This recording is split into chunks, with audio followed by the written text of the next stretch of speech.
Terrorism को funding America और Saudi से, टेररिज्म को जितनी भी फंडिंग हुई है, नाम उसका कुछ भी दे दो आप, नाम ISIS रख दो, नाम आप कुछ भी नाम रख दो, आपकी मर्जी है, लेकिन दुनिया के अंदर जो आतंकवादी गतिविधियां हैं उसको आर्थिक सहयोग जहां से मिलता है उस मुल्क का नाम सऊदी अरब। पाकिस्तान के पास जो फंडिंग आ रही है वो सऊदी अरब से आ रही है, सारे शेख जितने भी हैं वो सारे पाकिस्तान को सपोर्ट करते हैं। क्यों करते हैं? उनका टेररिज्म बढ़े। अच्छा, ये बात है ऐसे कह रहे हैं कि है। सर, फैक्ट है ये, हकीकत है ये, हम आपको बयान कर रहे हैं, हकीकत है ये जो है। पहले तो नमस्कार कहूँगा और आपका धन्यवाद भी कहूँगा कि हमारे चैनल में इंटरव्यू देने के लिए आए। क्या जल्दी कीजिएगा। मामला है हाँ जल्दी और क्या हो रहा है? ठीक है, यहाँ लिखा है सऊदी अगेंस्ट टेररिज्म, ठीक है, उल बकी, थोड़ा सा बता दीजिए। ठीक, देखिए ये जो आज हम लोग का धरना प्रदर्शन है, जन्नतुल बकी एक कब्रिस्तान है सऊदी अरब में, जी जी, मक्का में। उसमें जो कब्रें हैं उसमें कुछ कब्रें ऐसी हैं, कुछ मज़ारात ऐसे हैं जो प्रोफेट मोहम्मद साहब के आल औलाद के। जी हमारे यहाँ इस्लाम का क्लियर कंसेप्ट है कि हमारा सब कुछ जो है वो मोहम्मद और आले मोहम्मद ही है। ओके, समझ गए कि नहीं? सब कुछ वहीं से ईमान, उन्होंने बताया ये कुरान है, अल्लाह की किताब, हमने मान लिया, उन्होंने बताया ये फलां, हमने मान लिया, हमने वहीं से शुरू किया मानना। जी। तो उनको उनके ख़ानदान को अगर नहीं माने तो हम कंप्लीट मुस्लिम नहीं है, ठीक है। जो विरोध अब करेगा हम भी विरोध करेंगे। यस, तो अब उनके मज़ारात को शिया सुन्नी सब कहता है कि हम उनसे मोहब्बत करते हैं, लेकिन फिर भी उसके बाद आपने तोड़ दिया। वो निशानी है, हमारे बच्चे कैसे जाएंगे? अगर उम्रा को जाएंगे उन्हें कैसा पता चलेगा कि हज़रत फ़ातिमतुज़ ज़हरा कहाँ आराम फरमा रही हैं, उनके मज़ारात कहाँ हैं, उनके बार कहाँ, कैसे पता चलेगा? लेकिन सर एक सवाल है कि उनकी मज़ार तोड़ दी गई, ठीक है, लेकिन जो सऊदी अरब और गल्फ कंट्री मुस्लिमों का संरक्षण देता था, मुसलमानों के हक की बात करता था, एकदम से ऐसा क्या हुआ? देखिए उसने कभी मुसलमानों के हक की बात नहीं की, पॉलिटिकल मामला है। अच्छा। पॉलिटिकल स्टेटमेंट आता है, भावनात्मक जुड़ाव हो जाता है। जैसे भारत में कोई एक्टिविटी हुई तो वो वहाँ से बयान दे देता है, अच्छा, मुसलमानों को लगता है अरे बयान उसने दिया, गलत है। ये पॉलिटिकल स्टेटमेंट इसको कहते हैं। सच्चाई ये है कि इस्लाम और मुसलमानों को जिस रहनुमाई की ज़रूरत थी उसमें सऊदी अरब पूरी तरह से फेल रहा। वो अमेरिका और इजराइल के इशारे पर काम कर रहा है। अब उस गैप को ईरान भरने की कोशिश कर रहा है, तो ईरान के साथ इन लोगों ने ये हरकत। टेररिज्म को सपोर्ट कर रहा है सऊदी। टेररिज्म को फंडिंग अमेरिका और सऊदी से, टेररिज्म को जितनी भी फंडिंग हुई है, नाम उसका कुछ भी दे दो आप, नाम ISIS रख दो, नाम आप कुछ भी नाम रख दो, वो आपकी मर्जी है, लेकिन दुनिया के अंदर जो आतंकवादी गतिविधियां हैं उसको आर्थिक सहयोग जहां से मिलता है उस मुल्क का नाम सऊदी अरब। सऊदी अरब में सबसे बड़ा धार्मिक स्थल है मुस्लिमों का, तो सऊदी अरब के बाप का नहीं है ना, वो हमारा है ना भाई, पूरे दुनिया के मुसलमानों का है ना, वो उसके बाप का थोड़ा ना समाज का है, लेकिन संरक्षण तो वही दे रहा है ना। कोई संरक्षण नहीं दे रहा, सारे के सारे ही वो उसकी कमाई खा रहा है। हम उसको, उसकी मुक्ति का भी आंदोलन चलेगा हमारे यहाँ वो आंदोलन भी शुरू होने वाला है। ये जो खानदान है जो जबरन कब्जा किए बैठा है, जिसको MBS अभी कहते हैं, ठीक है, आले सऊद हम लोग उर्दू में कहते हैं, इसका खात्मा ज़रूरी है और उसी के लिए हम लोग मोमेंट चला रहे हैं। क्वेश्चन है, शॉर्ट में बताइएगा, ठीक है। भारत आपके लिए क्या है? भारत हमारा देश है। अच्छा, ठीक है। इजराइल को कैसा देखते हैं? इजराइल भी एक देश है। देश है? हाँ देश है, विरोधी नहीं है? नहीं विरोध है ना भाई, यही देश है तो विरोध नहीं होगा, देश है, उसको जैसे दिया गया था वहीं रहना चाहिए। वो आक्रमणकारी देश है, अच्छा, उसने आक्रमण किया, सीमाओं का उल्लंघन किया, कब्जा किया, इसलिए हम विरोध करते हैं। हमारे देश पहले है हमारे लिए, देश के PM इजराइल के सपोर्ट में है, तो यहाँ का मुस्लिम किसने आपको कह दिया इजराइल के सपोर्ट में? ठीक, किसने ईरान कह के दिया? तो अभी सपोर्ट में नहीं है, ईरान के सपोर्ट में। जहाँ देश वहाँ पे एक भी जंग के बाद ठीक है। इजराइल के समर्थन में अगर प्रधानमंत्री, विदेश मंत्री का कोई बयान हो तो बताइए आप।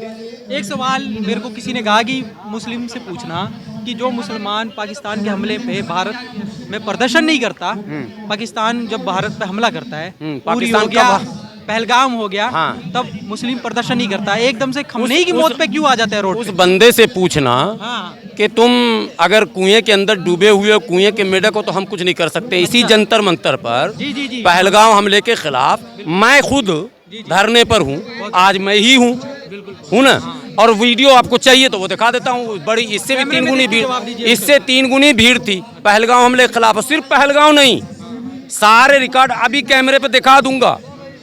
जब एक सिख बच्ची के साथ पाकिस्तान में जुल्म हुआ तो इमरान खान उस वक्त प्रधानमंत्री थे, मैंने पुतला जलाया यहाँ। तो अगर आप अगर अंधे हो गए तो आपका इलाज हम नहीं कर सकते हैं, वो तो आपको हॉस्पिटल में जाना, लोग भी होते हैं, ठीक है। ये सब बात बेकार की है। इजराइल हमारा न दोस्त था, न भारत का दोस्त है, न प्रधानमंत्री का दोस्त है।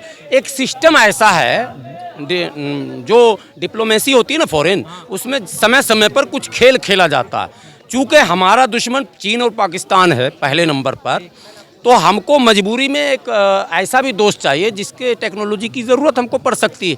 इसलिए प्रधानमंत्री ने एक रास्ता बनाया इजराइल से। भारत की जो पॉलिसी है, फॉरेन पॉलिसी, वो इजराइल के अगेंस्ट है, उसके कब्जा के अगेंस्ट है। आदरणीय स्वर्गीय प्रधानमंत्री अटल बिहारी वाजपेयी जी का भाषण वायरल हो रहा है, उससे पहले स्वर्गीय इंदिरा गांधी का भाषण है। तो अब कौन सा भाषण आपको चाहिए? अटल बिहारी वाजपेयी और इंदिरा गांधी से बड़ा नाम कोई है क्या धरती पर भारत में? नहीं ना। सबका हमारे यहाँ फॉरेन पॉलिसी आज़ाद स्वतंत्र फिलिस्तीन के पक्ष में है। ठीक है, ईरान से ईरान एक लाइन उनको जो सवाल किए उनको कह दीजिएगा। भारत के गणतंत्र दिवस के परेड में इंडिया गेट पर ईरान के राष्ट्रपति मुख्य अतिथि रहे हैं, सर्च करके देख लीजिएगा। सही बात है। ठीक है, कभी इजराइल का प्रधानमंत्री रहा का मुख्य अतिथि? नहीं रहा। एक मेरी तरफ से एक सवाल है कि लोग ये भी बोल रहे थे कि पैलेस्टीन का सपोर्ट जो नहीं करेगा वो क्या मुस्लिम समाज का दुश्मन? नहीं ऐसा कुछ नहीं है, लेकिन गल्फ कंट्री नहीं कर रहा है तो दुश्मन हो गया? नहीं, कौन गल्फ कंट्री नहीं कर रहा? गल्फ कंट्री हो यहाँ केवल फिलिस्तीन मुद्दा नहीं है भाई, ये मिश्रित मुद्दे हैं। अच्छा। फिलिस्तीन अकेला नहीं है। सबसे पहले आपने इराक को तबाह किया, सद्दाम को फांसी दिया। आपने कहा कि इसके पास माने ऐसे वेपन हैं जो पूरी दुनिया तबाह कर देगा। आपने पहले इराक से ईरान को लड़वाया, तब आप इराक के वो हथियार दे रहे थे। फिर आपने कुवैत पे हमला कराया, फिर इराक को तबाह किया, सीरिया में बशर अल असद की सरकार को तबाह कराया। और जिस आतंकवादी को आप ही कह रहे थे आतंकवादी, हमको नहीं पता, ISIS और HTS, उसके सरगना को आपने सीरिया का हुकूमत दे दिया। क्या मतलब आपका? नहीं, आपको मैं कह रहा हूँ, और आपके जो सवाल करने वाले उनको कहिएगा, ISIS और HTS दो संगठन जिसको अमेरिका ने आतंकवादी कहा था, सीरिया की अभी जो मौजूदा हुकूमत है वो उन्हीं दोनों के हवाले है। और यही भूरे भाई ने किया। भूरे भाई को जानते हैं? भूरे भाई को नहीं जानते हैं? हाँ, वो डोनाल्ड ट्रंप ने। ठीक है, तो डोनाल्ड ट्रंप मतलब कैसे तय करने वाला हो गया हो? डोनाल्ड ट्रंप कब से ठेकेदार हो गया कि हाथ पकड़ लिया, बोला तू आतंकवादी तो आतंकवादी हो गया, और हाथ पकड़ लिया तू हाकिम तो हाकिम हो गया? ये पैमाना है क्या हमारा? नहीं। डोनाल्ड ट्रंप कौन होता है? कौन है भाई? हम नहीं जानते कौन है डोनाल्ड ट्रंप। किधर रहता है? किसी जंगल में घूम रहा होगा। हम एक ऐसे देश में रहते हैं जहां लोकतंत्र की जड़ें सबसे मजबूत हैं। हम सत्य बोलते भी और सत्य के साथ खड़े होते हैं। ये हमारा नेचर है और हम वही काम कर रहे हैं। बस सवाल है जो यहाँ पे लिखा है, सऊदी अरबिया अलबुक कुछ भी है, टेररिज्म अगेंस्ट है ना? ठीक है, क्या लगता है कि सऊदी टेररिज्म को सपोर्ट कर रहा है? सर, सबसे ज़्यादा सऊदी अरब टेररिज्म को सपोर्ट करता है आज के टाइम में। पाकिस्तान के पास जो फंडिंग आ रही है वो सऊदी अरब से आ रही है। सारे शेख जितने भी हैं वो सारे पाकिस्तान को सपोर्ट करते हैं। क्यों करते हैं? उनका टेररिज्म बढ़े। अच्छा, ये बात है। आप ऐसी कह रहे हैं कि है कुछ? सर फैक्ट है, ये हकीकत है, ये हम आपको बयान कर रहे हैं, हकीकत है ये जो है। क्या लगता है कि खमनेई की मौत से कुछ फर्क पड़ा है? सर, खामनेई साहब के शहीद होने के बाद से हर हिंदू हर मुसलमान में ये जज्बा आ गया है कि हक के साथ खड़े रहो हमेशा ज़िंदगी भर। मर जाओ, ईरान आज के टाइम में मरने को तैयार है, पर सबसे बड़े सुपर पावर USA और इजराइल के खिलाफ खड़ा क्यों है? क्योंकि वो हक के साथ है, इस वजह से वो हक के साथ खड़ा है। क्या आपको लगता नहीं है कि आगे चल के जैसे मुस्लिम कंट्री एक पे एक अलग होते जा रहे हैं, मुस्लिम समाज को ही कहीं ना कहीं नकारात्मक रूप से? सर, आज के टाइम में मुस्लिम समाज दो कैटेगरी में बढ़ गए हैं, एक हक के खिलाफ और एक मजलूमों को जो मारते हैं वो।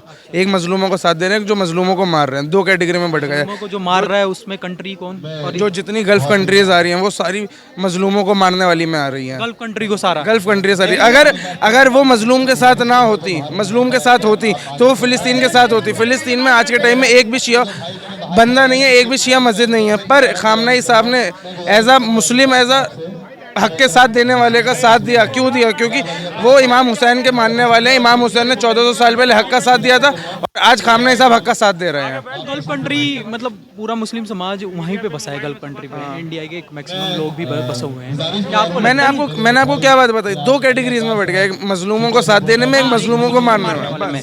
तो गल्फ कंट्री पे बड़ा गल्फ कंट्रीज जो साथ नहीं दे रहा है फिलिस्तीन का। एक बात बताइए, फिलिस्तीन आज के टाइम में सबसे ज़्यादा मजलूम था, गाज़ा को ख़त्म करा गया है। ईरान ने अकेले से, ईरान ने साथ क्यों दिया? 56-57 मुल्क है मुसलमानों के, उसमें एक मुल्क जो है वो ईरान था जिसने साथ दिया है मजलूमों का। अच्छा, जो 56 मुल्क हैं इसके से एक के अलावा वो साथ नहीं दे रहे तो कहीं ना कहीं तो कुछ कमी दिखी होगी। कोई कमी नहीं है, उन्हें अपनी अय्याशी दिख रही है, उन्हें अपना सिर्फ अय्याशी दिख रही है और कुछ नहीं दिख रही है। पैसा, कैपिटलिज्म। पैसा, कैपिटलिज्म, पावर, बस इन्हें ये चाहिए। पर ईरान मजलूमों का साथ दे रहा है और वो कह रहा है कि मैं लड़ता रहूंगा, आखिरी दम तक लड़ता रहूंगा, कुछ भी हो जाए मैं लड़ता रहूंगा। अमेरिका के सपोर्टर हैं सऊदी अरब, गल्फ कंट्री। सारे अमेरिका के पट्टू हैं, सारे के सारे। अमेरिका हो गया, इजराइल हो गया, ये सारे पट्टू हैं। क्या आपको लगता नहीं है कि जैसे जैसे समाज दो भागों में बट रहा है, मुस्लिम समाज, ठीक है, आपने बताया है कि कुछ लोग विरोध का साथ देते हैं, कुछ लोग नहीं देते। ये हर कौम में है कि कोई अच्छे के साथ देगा, कोई बुरे का साथ देगा। ये आप देखो, हिंदू में देखो, मुसलमान में देखो, सिख में देखो, ईसाई में देखो, हर अच्छा है, हर में बुरा है। कोई नहीं कहता सब में अच्छे हैं, सब में बुरा है। सब में कुछ ना कुछ बुरा है, सब में कुछ ना कुछ अच्छे हैं। वही जो साथ दे दे हक का वो अच्छा है, जो हक का साथ ना दे वो बुरा है। मेरा ये मानना है। सवाल है कि जब पाकिस्तान हमला करता भारत के ऊपर, तब कह रहे थे कि मुस्लिम समाज यहाँ पे खड़ा नहीं होता, और आज दूसरे देशों के लिए मुस्लिम समाज यहाँ पे खड़ा है क्योंकि उनके हक की बात। आपने सोशल मीडिया में वीडियोस देखी होंगी, पहलगाम में अटैक हुआ, लखनऊ में सारे खड़े हुए, दिल्ली में सारे खड़े हुए, पूरी दिल्ली में सारे खड़े हुए हैं। क्यों खड़े हुए हैं? क्योंकि वो हक का साथ दे रहे हैं। मुसलमान जो आप कह रहे हैं नहीं खड़ा हुआ, एक मुसलमान खड़ा हुआ था पहलगाम के अटैक में। पहले भारत है कि और देश? पहले भारत है, क्योंकि इमाम हुसैन ने कहा हुब्बुल वतनी हमारा ईमान है, रसूल खुदा ने कहा हुब्बुल वतनी हमारा ईमान है। तो हम सबसे पहले हिंदुस्तानी हैं, उसके बाद दूसरे के मानने वाले हैं। मैं कुछ कंट्री के नाम लूँगा, आप बताएंगे कि क्या है। अमेरिका मुर्दाबाद, इजराइल मुर्दाबाद, भारत जिंदाबाद। जिंदाबाद था, जिंदाबाद है, जिंदाबाद रहेगा। हम इसी मिट्टी में जाना है, इसी मिट्टी में मिलना है हमें। या सुन्नी भाई भाई, हिंदू मुस्लिम भाई भाई। गल्फ कंट्री मुर्दाबाद। जो वो कंट्रीज मुर्दाबाद हैं जो हक का साथ नहीं दे रहे, जैसे सऊदी अरब मुर्दाबाद। बीजेपी जिंदा, मैं ना बीजेपी को जिंदाबाद कहूँगा ना मुर्दाबाद कहूँगा। ये एक पॉलिटिकल पार्टी आ जाएगी। मैं पॉलिटिकली बात करने यहाँ पर नहीं। मोदी, पीएम मोदी हमारे जिंदाबाद हैं, क्योंकि वो हमारे पीएम है और हमारा फर्ज है हमारा पीएम का साथ देना।